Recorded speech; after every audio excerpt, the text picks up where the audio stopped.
বাগেরহাটের মোরেলগঞ্জে পলিমাছ পদ্ধতিতে বেগুন চাষ করে সাড়া ফেলেছেন কৃষক। এতে লাভবান হচ্ছেন চাষিরা। কৃষি বিভাগ বলছে এই পদ্ধতিতে ফলন বেশি হয়, লাভও বেশি। বাগেরহাট প্রতিনিধির তথ্য, ভিডিও চিত্রে আল মুকসিদের রিপোর্ট।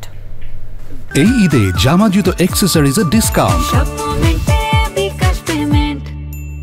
কিছুদিন আগেও ভালো ফলন পাওয়ার আশায় বেগুন খেতে মাত্রাতিরিক্ত সার ওষুধ প্রয়োগ করতেন চাষিরা। তাই ক্রেতাদের মধ্যে এই সকল বেগুন নিয়ে আতঙ্ক দেখা দেয়। লোকসান আর ভীতি দূর করতে স্থানীয় কৃষি বিভাগের পরামর্শে স্মার্ট ক্লাইমেট প্রকল্পের অধীনে পলিমাছ পদ্ধতিতে বিষমুক্ত নিরাপদ বেগুন চাষ শুরু করেন মোরেলগঞ্জের চাষিরা।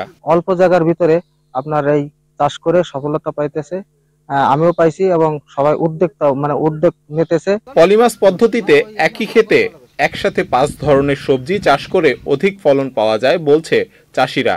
5 ধরনের একই ক্ষেতে 5 ধরনের সবজি উৎপাদন করিয়া প্রচুর টাকা অর্জন করিয়াছে এবং এই উদ্যোগটার কারণে আমাদের এলাকায় আমি সহ অনেক কৃষক তার কাছে আসিয়া এই পরামর্শ নিয়ে আমরা সবজি বাগান করব। পলিমাছ পদ্ধতিতে কম খরচে বেগুন উৎপাদন হওয়ায় এই পদ্ধতিতে ঝুঁকছেন স্থানীয় চাষিরা। প্রজেক্টটি দেখে এলাকার আরো অনেক কৃষক উদ্বুদ্ধ হয়েছে। এই পদ্ধতিতে চাষিদের বেগুন চাষে উদ্বুদ্ধ করার পাশাপাশি নিরাপদ সবজি বাজার তৈরি করার কাজ করছে কৃষি বিভাগ।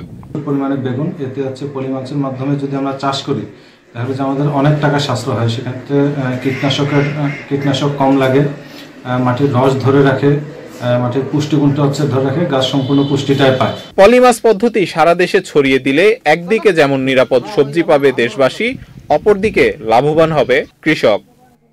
আল মুকসিদ, চ্যানেল আই।